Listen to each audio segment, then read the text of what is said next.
New ইয়র্কের বিংহামটনে আইন, tax ও ফিন্যান্সের বিষয়ের উপর সেমিনার অনুষ্ঠিত হয়েছে।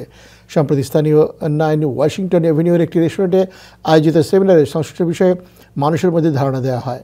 এতে স্পিকার ছিলেন attorney H Bruce Fisher, Mohammad Majumdar, CPA Zakir Chowdhury, realtor Imam Hasan ও মর্গেজ ব্যাংকার ফাইম হোসেন।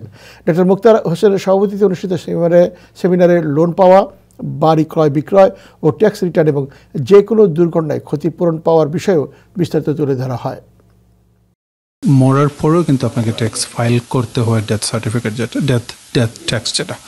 নাও ট্যাক্স ফাইল করলে কিন্তু দেয়ার সো মেনি বেনিফিটস। যারা হোম ওনার আছেন তারা কিন্তু $25,000 পর্যন্ত ট্যাক্স বেনিফিট পেতে পারেন। যারা আপনার বিজনেস আছে তারা কিন্তু আপনার বিজনেসের লসটা ডিডাকশনটা ক্লেম করতে পারেন।